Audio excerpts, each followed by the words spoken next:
प्रधानता है या आपकी? एक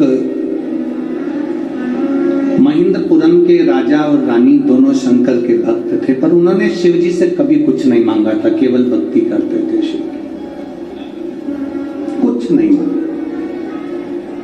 हम तो कहते हैं जो शंकर के मंदिर में एक लोटा जल चढ़ाने लगता है ना, उसको मांगने की जरूरत ही नहीं पड़ती है, लोटा भरा हुआ जाता है, और जब मंदिर से तुम खाली लोटा लेकर जाते हो वो खाली नहीं रहता, बाबा उसको इतना रोज भरकर भेज देता है कि तुम्हारी जिंदगी सार्थक हो जाती है, इतना भरकर भेजता है।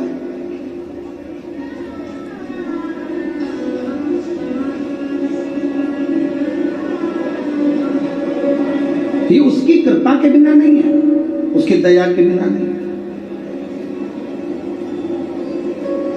उसने भेजा। शिव कथा कर रही है, महेंद्रपुरम के राजा ने शिव भक्ति करी, उनकी पत्नी ने भक्ति करी, कभी नहीं मांगा। अब बेटा जन्म लेने वाला है, महेंद्रपुरम के राजा की रानी गर्भ से गर्भित है,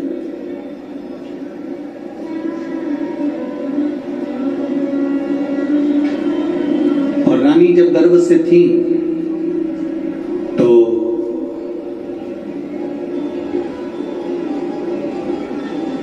उनकी जो दासी थी वो दासी शिव की विरोधी थी। बहुत ध्यान से सुनना कि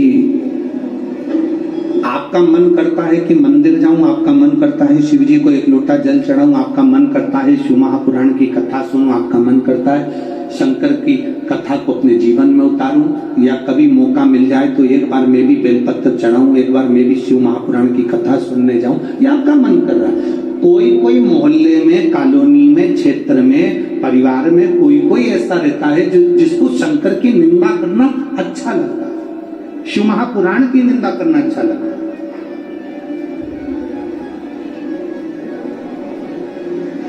कोई कोई ऐसा रहता है, उसको निंदा प्रिय लगती है, उसको निंदा अच्छी लगती है।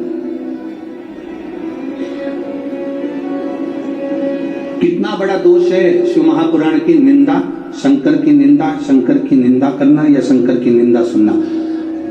देव ऋषि नारद ने शिव जी की निंदा करी थी तो बंदर का मुंह लगा था, भगवान विष्णु ने शिव जी की निंदा सुनी थी तो उनको घोड़े का मुंह लगा था। उनका हयग्रीव अवतार हुआ था भगवान नारायण का, क्योंकि घोड़े का मुंह लगाया गया था, उन्हें निंदा सुनी थी।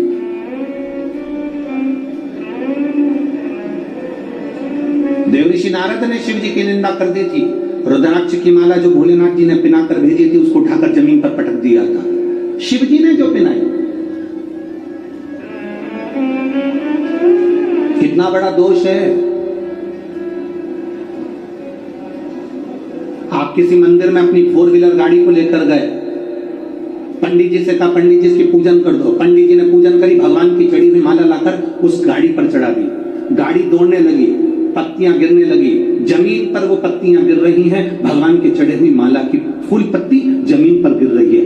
उसका दोष पंडित को जितना लगेगा उससे ज्यादा दोष तुमको भी लगेगा, क्योंकि भगवान की चढ़ी हुई माला उसने गाड़ी पर चढ़ा दी और वो गाड़ी घुड़ घुड़ कर कर जा रही है और उसकी पूरी माला पत्तियां पांव में आ रही है।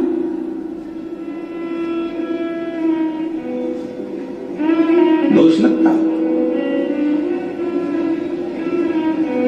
इंद्र का तो राज्य चले गया था, केवल भगवान की चढ़ी हुई बाबा भगवान नारायण ने दुर्वासा बाबा को माला दे दी, वो माला उन्होंने उठाकर इंद्र को दे दी, इंद्र ने वो माला उठाकर एरावत को दे दी, एरावत ने वो माला जमीन पर पटक दी। भगवान की पहनी हुई माला जब जमीन पर पटकी तो इंद्र को श्राप लग गया कि तू तेरी राज सत्ता पूरी विहीन हो जाएगा, तेरी पूरी सत्ता चली जाएगी, पूरा वैभव चले जाएगा।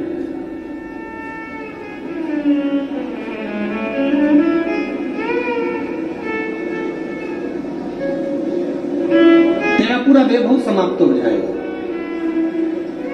हमारी ये व्यासपीठ की हमारी एक नियम है, हमारा व्यासपीठ का एक नियम, बेलपत्री हम उसी को देते हैं जिसके हृदय में जरूरत है, जिसको जरूरत नहीं हम उसको बेलपत्र भी चेहरा देखकर समझ जाते हैं कि इसको जरूरत है कि नहीं।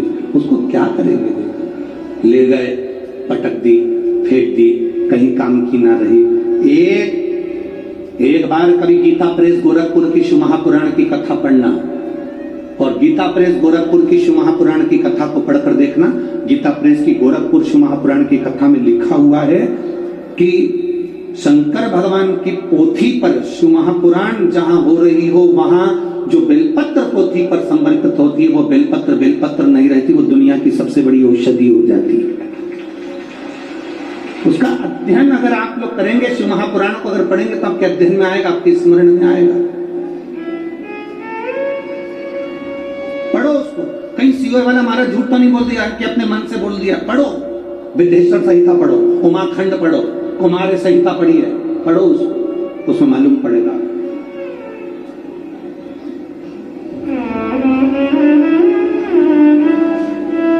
क्यों किसी तीर्थ में जाते हैं तो पवित्र कुंड में, पवित्र सरोवर में, पवित्र तालाब में स्नान करते हैं? क्यों तीर्थ में जाते हैं तो संतों के यहाँ, गुरु के यहाँ हम लंगर छकते हैं?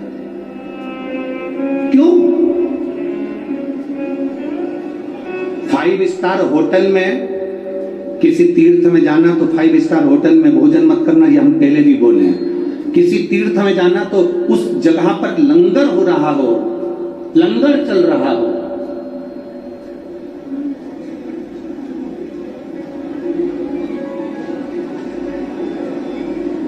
कोई गुरुद्वारा नजदीक में पड़ गया हो और बहुत प्रचलित गुरुद्वारा, साहब हम वहां जाएंगे, हम लंगर चखेंगे। साहब कहीं पर प्रसाद का सुंदर संत का डेरा हो, साधु का डेरा हो, वहां कुछ रूखी रोटी भी मिल जाएगी तो उसको चख लेंगे। कितनी रोग, कितनी तकलीफों को ये हर लेता है। लोग ये तकलीफ है।